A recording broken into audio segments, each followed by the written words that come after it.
Namaskar everyone, it's me Dibyavatta from Nepal and currently living in South Korea for pursuing my higher studies under a fully funded Korean government scholarship. In my YouTube channel, I mainly upload videos about fully funded scholarship and internship opportunities in South Korea for international students.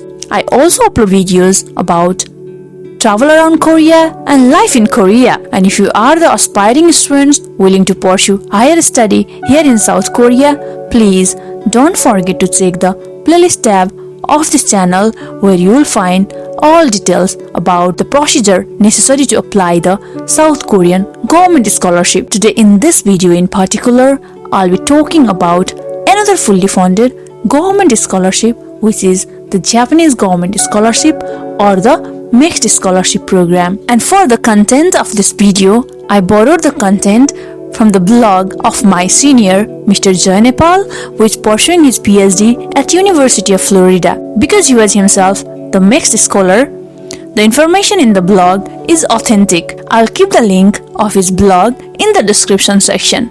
You can also follow him on Twitter and get updated about several opportunities for MS and PhD degree.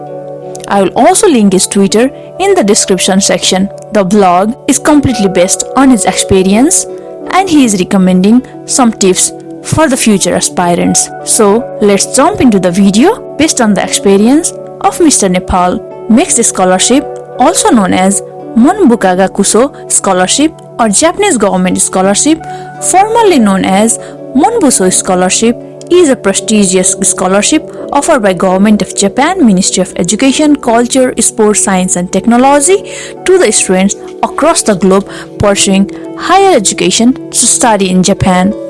The scholarship is offered to both the undergraduate and postgraduate students, that is masters or PhD, and is in fact divided into 7 different categories. Also, there are 2 routes to get the scholarship: the embassy recommendation and the university recommendation. Please visit the website of MEXT for details of all the categories and ways. The major difference between the undergraduate level and postgraduate level is to apply for the earlier one, you must have a certain degree of Japanese proficiency, which you have to demonstrate in the Japanese language exam taken by the embassy as well. While in the latter, Japanese proficiency is not mandatory. While you can find the details about each categories at the website of MEXT itself, I will mainly focus about the process in a category I got through the postgraduate or the research category through the embassy recommendation, which refers to the student pursuing the postgraduate studies, either masters or PhD in Japan. The process.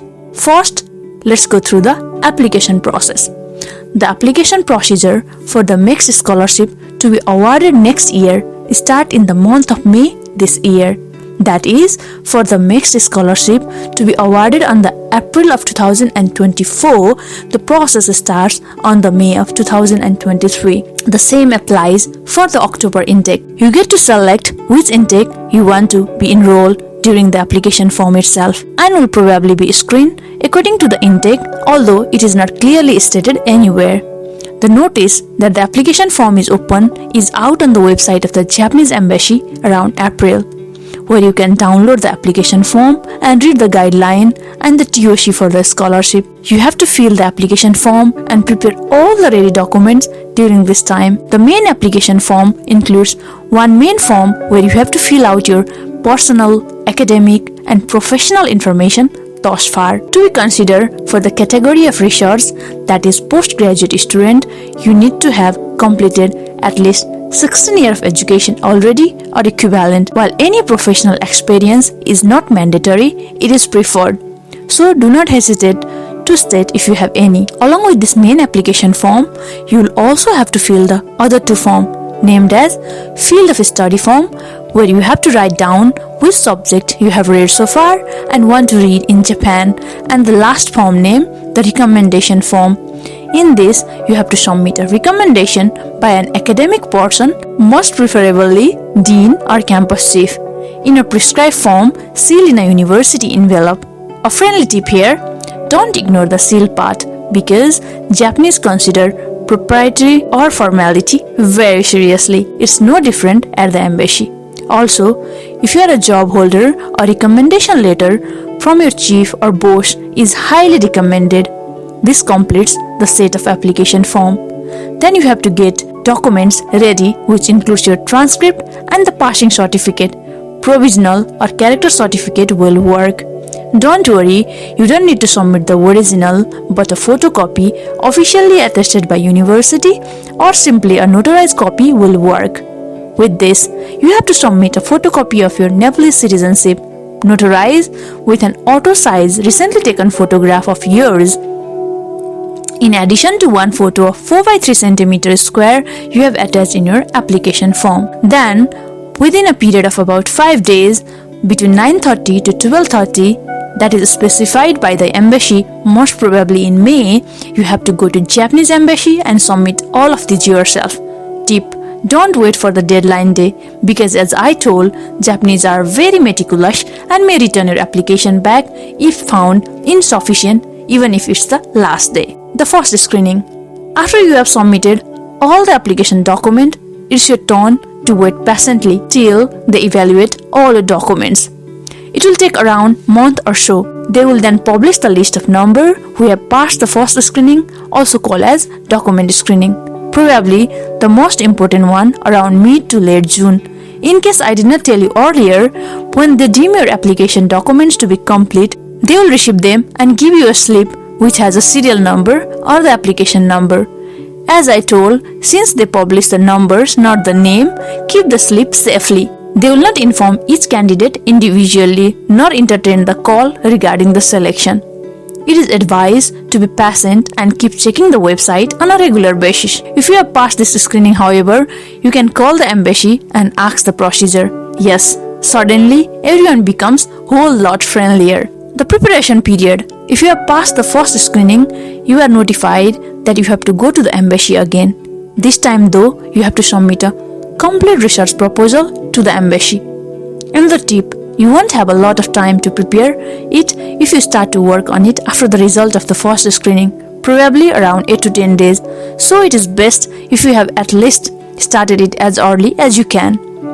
Also, along with the proposal, you will have to submit abstract or the copy of the research that you had done during the undergraduate study. Then once you submit those, you will be given an entry card and notified the date of examination, the language examination. Okay, now let's move on to the language examination section. If you thought that you have given a TOEFL exam or passed NAT or JLPT exam and you won't have to give any exam again, you are wrong. Based on my experience, when I told them that I had given TOEFL exam, what they told was Japanese English is very different, Jay. Because the language exam at the embassy itself is mandatory, it is very important as well from the point of view of selection. For research student, although you have to appear both English as well as Japanese language exam, the latter is not mandatory to pass.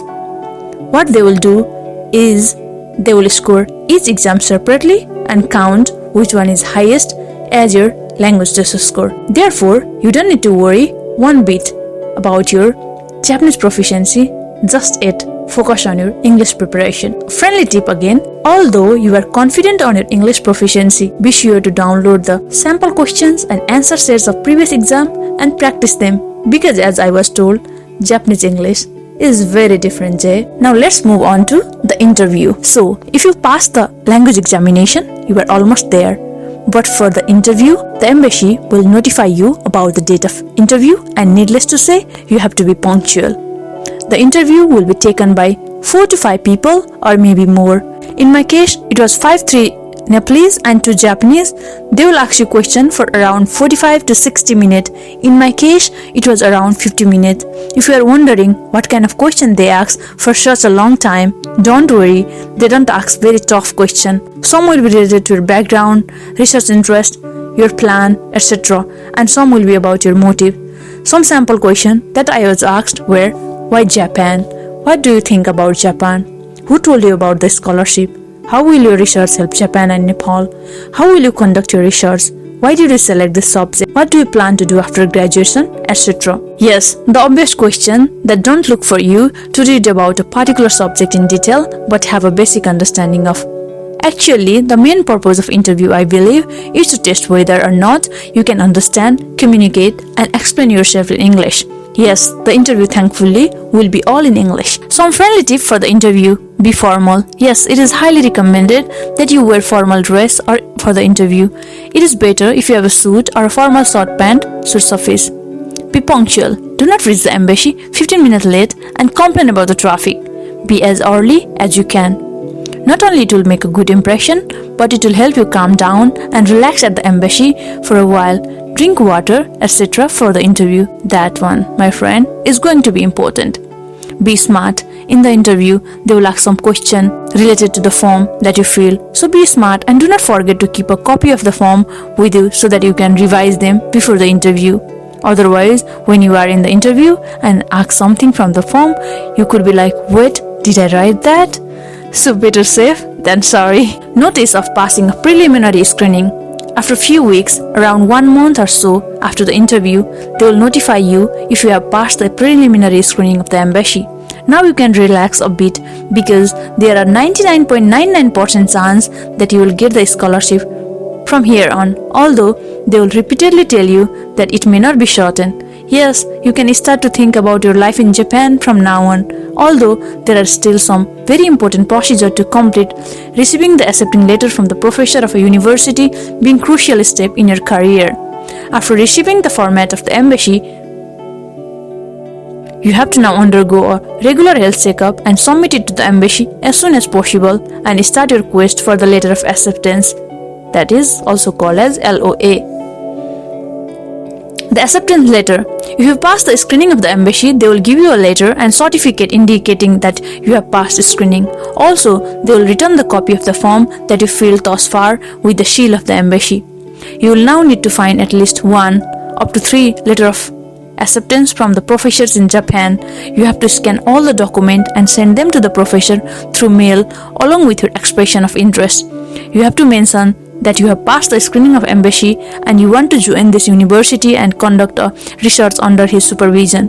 If he replies positively, you have to request for the letter of acceptance from the professor with the seal of the university in prescribed letter of acceptance form. The embassy will give you the prescribed form, and although most university will actually have the format themselves, it is better that you send the scanned copy of LOA to your professor for his convenience. Again, some friendly tips.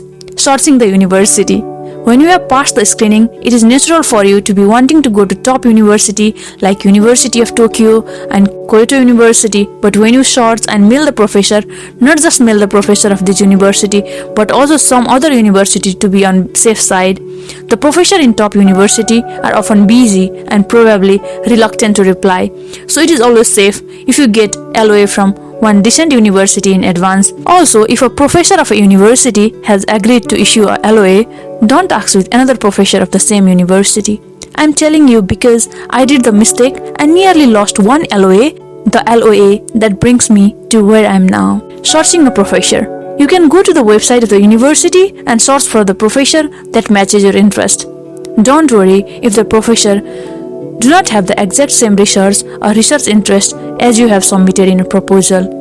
If it is something similar, that will work. However, my advice will be to look for the professor who might have some experience in English, that is, some article published in English or have studied abroad in the past for the job, etc. Mailing a professor. Always be very polite and formal while mailing to any professor. While this is true for any professor across the globe, it's mandatory in Japan. Sometimes you may have to be politer than you actually think is justifiable, or on the polite side than risk being rude. Also, it is recommended not to prolix your mail and be as concise as you can. Yes, Japanese like everything short and sweet. Waiting for acceptance letter. It is normal for you to be anxious to get at least one acceptance letter, as you will have a deadline for submitting it at the embassy. Usually, the deadline is around the last week of September, but Japanese university do not often receive an application after 31st, but they can issue LOA later if you have received application prior to 31st August. So it is important to act early. Also, it is good if you remind the professor once or twice after he has agreed to give the LOA, albeit in a very polite manner. But remember, don't try to be cute by shortening the actual deadline to receive LOA early. because they know the rule probably better than us. Once you have received the LOA from the professor, I repeat, in a prescribed format with university seal, you have to go and submit them along with the university prefer form by yourself. That is, if you have received LOAs from more than one professor, you have to rank them in order of preference. But don't worry, as long as you have the LOA from any national university in Japan, they will send you to the university of your first choice. The long wait. Once you have submitted the LOA and the form, it is now time to wait for about 2 months to know officially that you have been awarded the scholarship. In around late November to December, they will notify that you will receive the scholarship or not, should I say. And in around a month from then, they will confirm your university. So, if you have come to this point, congratulations, you have deserved it, not only for your intelligence, but also for your patience. So kudos, you can now plan your trip to the land of rising sun. Immigration procedure. You will now be guided by the embassy to complete the necessary preparation. You will have to apply at the embassy for the visa with a valid passport and the completed visa form. They will not charge any fee for visa. Also, as per the rule of MEXT, they will also buy you a ticket to Japan. Also, the embassy will organize an orientation program in collaboration with Japanese University Alumni Association of Nepal, JUAAN, and guide you before your departure. University procedure. Along with the immigration procedure, you will have to complete the university procedure simultaneously. You will be guided through this process either by a professor, graduate school, department, or any international organization, etc. Some of the procedure include filling of the university form, applying for accommodation or some programs, etc. Also, don't hesitate to check with the professor or university regarding the arrangement for picking you up from the airport. So that's all. Few of you go to Japan. So, Mr. Nepal also has a disclaimer here. The information that I have provided is primarily based on my experience during the procedure at the Japanese Embassy in Nepal. Remember that the procedure can vary according to the consulate in a country. Please use this information only for reference and visit the website of respective embassies and MEXT for detailed and official information. Thank you so much everyone for watching this video to this end. I hope to see you all again soon in the next video. If you need some authentic information related to the process, you can go and comment in the blog post of Mr. Jay Nepal. I hope he will answer your queries, and yeah, I also hope to see you all soon again in the next video. Till then, stay safe, stay productive, and thank you for watching. Dhanyabad.